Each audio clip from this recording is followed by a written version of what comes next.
It's the star of the video for Billy Got His Beer Goggles On. Rob Schneider's on the James Show. Welcome. I mean, I've heard you've done other things besides that. Now, Saturday Night Live legend, film star, and stand-up comedy is your latest foray. But Rob, you're an interesting person to talk to because of the breadth of your experience.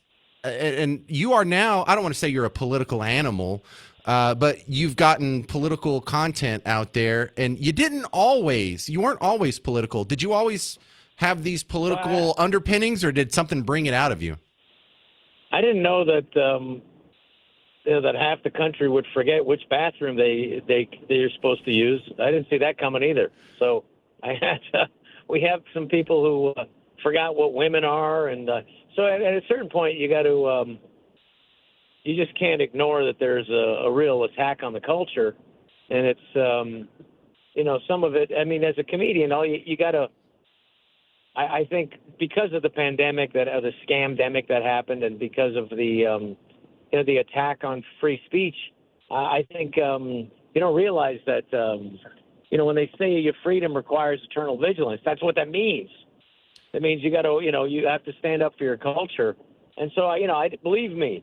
I didn't do it out of any other reason than necessity, because you want to have the same freedoms for your children that we were blessed with, and the greatest, freest experiment in history in the world. And for people who grow up here, whether they don't see it coming, there's real an encroachment. And it's I remember in March of 2020, I was one of the first people, me and Dr. Drew Pinsky, that got canceled because of how we said, let's not shut down the society over what appears to be flu-like symptoms that are only going to make it the most dangerous for the most vulnerable people. So all this stuff kind of happened, and I think it thrust me into being more political.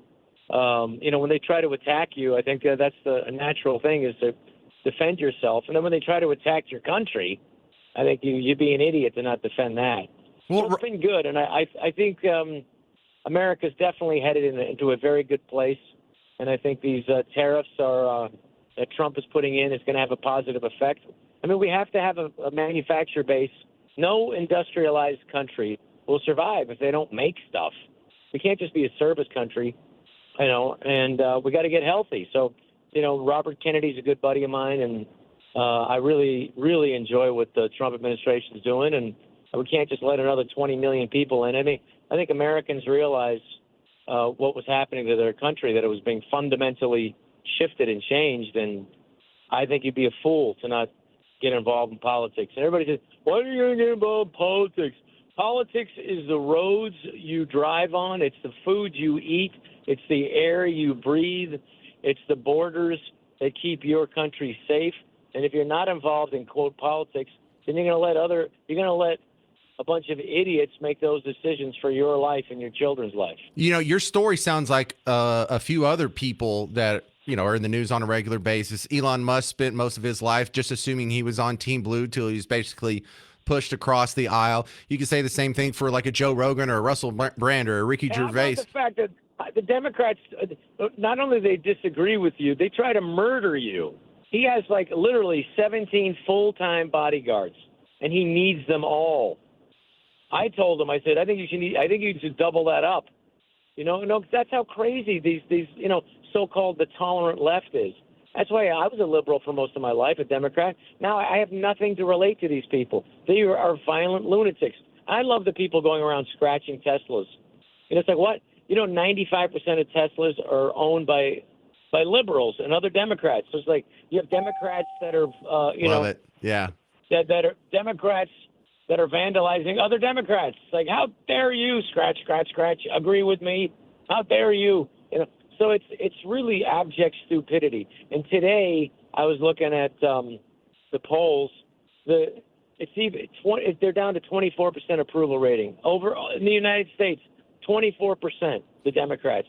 So that they want to keep violent criminals in the United States. Nobody wants that, not even Democrats.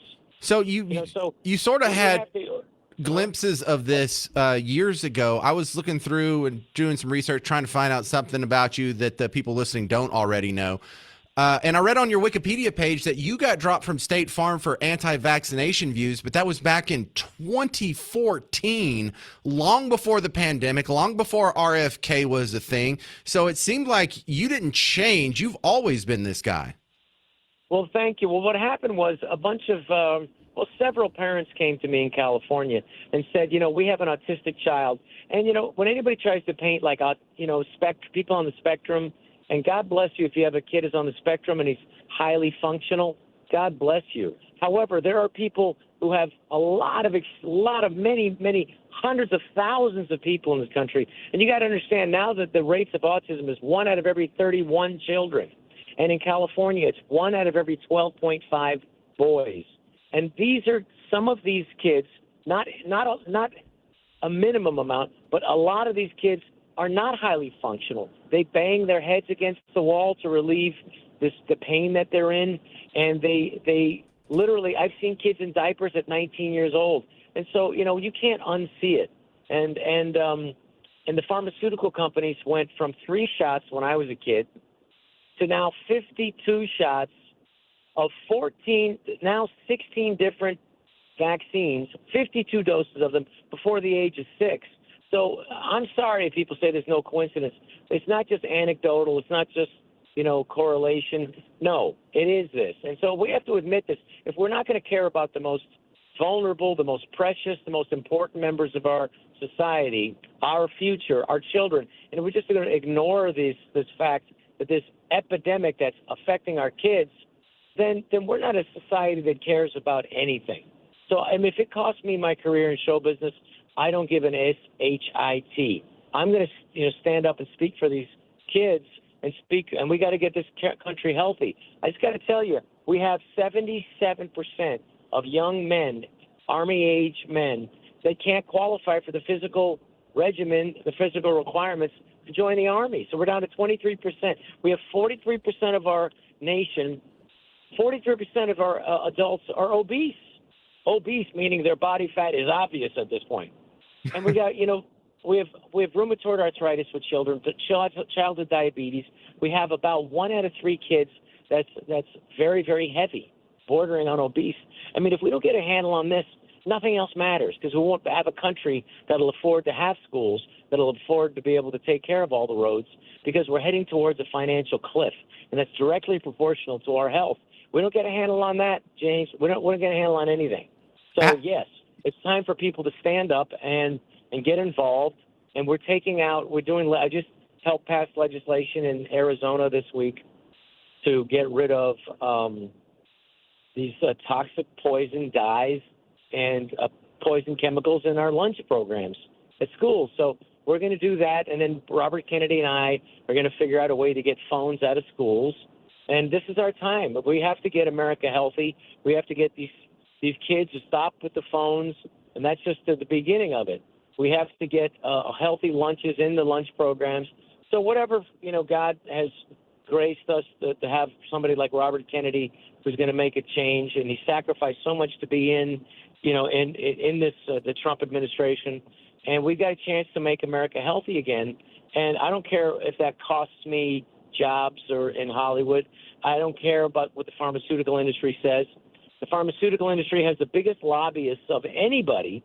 They have more than the military-industrial complex. They have 2,000 lobbyists to lobby congressmen and senators every day for their drugs. Forget about the Mexican drug cartel, James. The pharma drug cartel, that's the real drug cartel. Mexican cartels will make 10 to 15 billion a year, but the pharmaceutical companies, $750 billion a year. All right, Rob, for this one class of drugs. We continue with comedy legend Rob Schneider, who first came on my radar on Saturday Night Live in the early 90s. What were you doing before that? How did you get to Saturday Night Live, Rob? Well, basically, they get people who are very desperate, who are not really in show business yet. so they get young people on who are, truthfully, just on the verge. But they get really funny people. They get the funniest people to be on that show.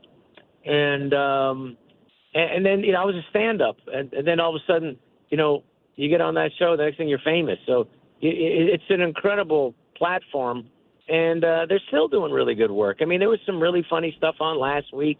And so, I think during the woke era, I think like any institution, they were susceptible to, to getting in their own political echo chamber and their own little bubble. But I think they've come out of that well, and they got some really funny, nice people over there. I was just there a month ago for the 50th anniversary, and I'm proud to have been a part of that show. And I wish them to run for another 50 years. Yeah, and I think they're coming off the wokeism a little bit. Like a couple weeks ago when Jack Black was the host, they did a whole skit making fun of people who virtue signal, which I don't think they would have done 5-6 years ago. I know. I remember when they had Hillary Clinton, impersonator, just singing a song. Leonard Cohen. After they lost in 2016. Yeah. That's hilarious. I said, please have Will Ferrell jump out of the piano at the end and drag or something. But they didn't. And so I think, look, any institution, and Saturday Night Live is an institution. It's susceptible. Everyone's potentially susceptible to be trapped in their own political echo chamber. I'm no exception. Saturday Night Live's no exception. I'm just glad that they're out of it and that they're doing stuff that reflects on the culture. If something seems a little out of whack, that's what we could do as comedians. We could present it to you and say, should we ridicule this? And if they laugh at it, then yes, then it is worthy of ridicule. The problem was, the real collusion wasn't with Trump and Russia. It was with the Biden administration and Facebook and Twitter and Google search engines, and that's been proven because the Twitter files that came out with Matt Taibbi and Michael Schellenberger. So that really showed that was the government can collude and can censor people, and that's something that. What the elites trying to shut down the world and big pharma, they didn't count on one thing, James: podcasts and comedians on podcasts. And so we were able to podcast exploded, and thank God for Joe Rogan. And we had great people, Tucker Carlson, for him, and then Ben Shapiro, Jordan Peterson, Theo Von, and you had comedians, Jim Brewer, myself. We're traveling around. And then so it was a whole new – people realized that finally that the legendary, the publications, New York Times, Washington Post, were all crap. CNN was lying to them. Our government was lying to us. And so it's really been great to wake up people, and and looking for alternative media. Now the media is us. Well, Rob Schneider, on Fridays at 4:35, we play a game show called Name That Artist. Now, I'm not going to ask you to play, but I would like you to listen to the montage, and after the players make their guess, see if you can fill in some of the gaps that they missed. Okay. But I've got to do the giveaway here. We're giving away tickets to the Titanic Experience, which is a cool little exhibit happening here in town just for a limited. Just saw it. Oh, you did? Did you go to it? Did you go to the? No, I saw the Titanic's. These incredible artifacts from the Titanic. It's incredible. It makes you realize, man, they did not have enough lifeboats. That's how I walked out of there going, I want to make sure there's enough lifeboats on anything I'm always on. All right. Anyway, but go ahead. Let's do it. Let's do it. All right. So here's the montage here. And if you want to get tickets to the Titanic Experience, you can go ahead and call in 800-288-9227. But if you know all 10 of these songs. The marching band came down along Main Street. The soldier blues fell in behind. It was a Monday, a day like any other day. I left the small town of the apple in decay. I was justified when I was 5. Raising Cain, I spit in your eye. Baby, please go away. Feel so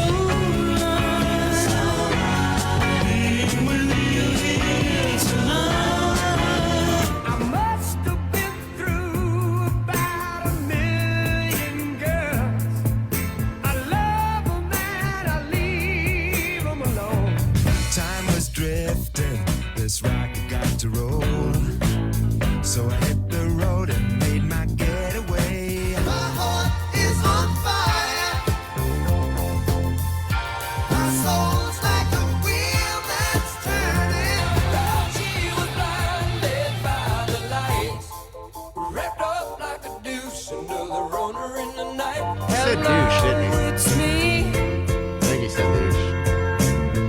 I've thought about us for a long, long time. Love will keep us together. Think of me, babe, whenever. All right, apparently Bruce is trying to kill us with this one. This is for 2 tickets to see the Titanic experience. It's in Addison for a limited time. But before we get to our contestants here, I haven't even mentioned Rob's events coming up. He's going to be in the area with a lot of shows, not just 1 or 2 here. So the first one that's kind of in our area, and I will count this because there's people who are listening east of us. Shreveport. He's going to be in Shreveport May 2nd.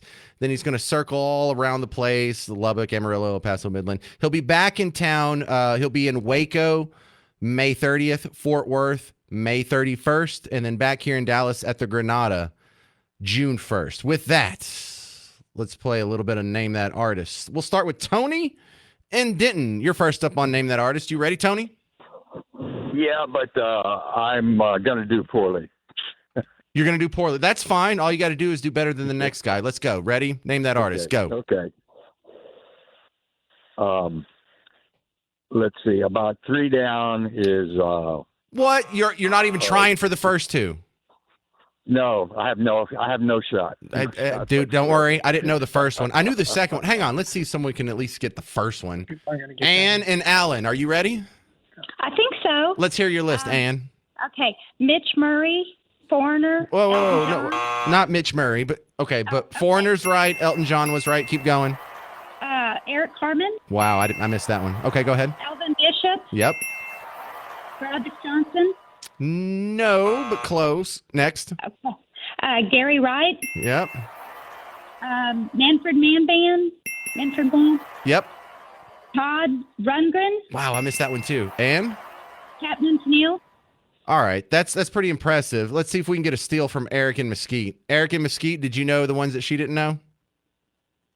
She got Foreigner, Yeah. Elton John, Eric Carmen, Elvin Bishop, Gary Wright, Manfred Mann, Todd Rundgren, Captain Tennille. Yeah, so I think that goes to Ann then. I think Ann looks like she's our biggest winner. Ann, congratulations. Oh, thank you. My husband is the one that knows it all, not me. Well, then I feel like a fraud here. You should have put him on the phone, Ann. Oh, he's hoarse. He can't talk. He can't talk very good. That's a likely excuse. Either way, you're going to get 2 tickets to Titanic, the exhibition. Oh, this is awesome. Thank you so much. Well, I didn't put the exhibition together. It's at Addison's Pepper Square. You get to go and take some pictures on that staircase that's at the end of the movie. Take a selfie of that and send it to me when you're done, okay? Maybe I'll put it on Facebook or something. Oh, I will. Okay. Well, all right. Thank you very much, Ann. Now, for the rest of you, you got to get your own tickets at thetitanicexhibition.com. Thetitanicexhibition.com. So with that, Rob, did you know the 2 that no one else guessed? Yeah, Adam Ant and Dave Clark 5. All right. No, Bo Donaldson and the Haywoods was the one of the missed ones. The other one, the Climax Blues Band. I don't even know that band. I didn't know about it until today. All right, Rob Schneider. I asked people, Yes, sir. that who are in the polymaths out there who do different things, what their favorite is, and whether it's music, movies, plays, or stand up. Everyone says stand up. Do you fit that pattern? Is stand up your favorite venue? Well, I mean, for me to do, right now I love it because it's so liberating because, you're not going to see conservative point of view on television, except the biggest show is Gutfeld, the late night show. But all the other late night shows, it's all, it's all regurgitating the same crap, Like you can take whatever Jimmy Fallon says and shove it in the mouth of Jimmy Kimmel, and then whatever is dribbling out of his mouth, you can put in Stephen Colbert. It doesn't matter. So, it's nice when people come see me, they get to hear a different point of view, which is great. And, the greats, like whether it's Chris Rock, Bill Burr, Dave Chappelle, those guys are, traditional liberals, but they also comment on the same stuff that's the same attack on our culture that I am. But stand-up comedy's taken over rock and roll, in my opinion. It is it's more popular than ever. And it's because I think people want to hear what's happening in their culture and see if they think it's just as crazy as what they're experiencing. Right. And that's been awesome, and that's been a lot of fun. And I think that's a great comparison, comparing it to rock and roll or live music. Because when you go to see live music rather than listening to it on your phone or on a CD or whatever records you got, there's sort of like a dopamine hit that you get from the experience. Now, comedy does the same thing. It's just a little more cerebral. Continuing with comedy legend Rob Schneider. And if you're a big fan, you have a chance to come see him here locally. First off, if you're over in East Texas, he's going to be in Shreveport May 2nd at the Shreveport Municipal Auditorium. And then he'll be circling back around in our area, starting off in Waco at the Hippodrome, which there's not a horse track there. It's just called the Hippodrome. May 30th, May 31st, he's in Fort Worth at the Ridgely Theater. And June 1st, here in Dallas, he'll be at the Granada. Now, Rob Schneider, something I learned about you way late after the fact is that your daughter's Elle King. And I didn't know this until well after she was already famous and decorated and won some awards. And I saw some post, and I didn't even believe it for like a year after someone told me that y'all were related. And then finally one day I had to look it up. And what's that like? To have a kid that successful? Your heart must be bursting as a father. Well, she's such a talent, and I'm really proud of her. And it's tough to be, a kid trying to make it in entertainment with your dad's already, famous. You want to carve out your own journey. When you're a kid, you got to, you're trying to figure out who's your real friends. So she's done it, and she's great, and she's a real talent. And I look forward to. She's got pop music coming out. She's got more country music coming out. So I'm really proud of her now. I know how tough show business is. I wouldn't wish it on anyone, but if you love it and you want to express yourself and if you have a talent in music or the arts, you got to do it. Right. And she didn't play the name card at all. I saw her 2 years ago in 2023 with Chris Stapleton, and she came out and she would play guitar one song, she'd play banjo another song, and then maybe one song here I'll play the mandolin. So she's not just some girl who decided I want to sing and be famous. She's musician with chops. So my kids are starting to get into music and stuff, and the better they get, it makes my heart explode. So I figure you're in the same boat on that. Yeah, music. Music is emotional math, and there's people. I remember when I said the killer Jerry Lee Lewis. He couldn't even speak, couldn't communicate very. But as soon as the piano came out, the great balls of fire, because it's a different place in the brain, and it really does something that everybody has the song that you love that brings you back to a certain time. So music's powerful. Like every comedian wishes they had the same power that a musician has, and I know every musician wants to be a comedian or an actor, but only the Beatles and stuff like that, or Michael Jackson, or get that kind of people that they remember forever. So music has a power. All right, Rob Schneider, I'm going to play the audience a clip of you from America Fest just a few months ago. I love this little line of jokes. And if President Trump wants to make Canada the 51st state, one stipulation, at least one of the senators has to be a moose. Well, thanks to the Democrats, we may not know what women are, but at least we now know what women are not. Qualified to be in charge of the Secret Service.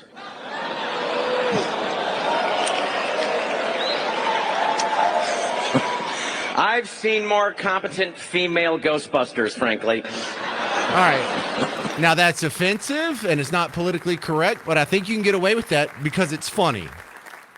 It's a joke, and people get upset for jokes. And the thing about canceling people is instead of going out of your way to cancel them, you just do this other thing that used to happen decades ago. It's just, hey, how about not listening to it or listen to something else? Turn it down, switch the channel, whatever. Instead of going out of your way to And so I instead of giving into the cancel culture, I went directly into it.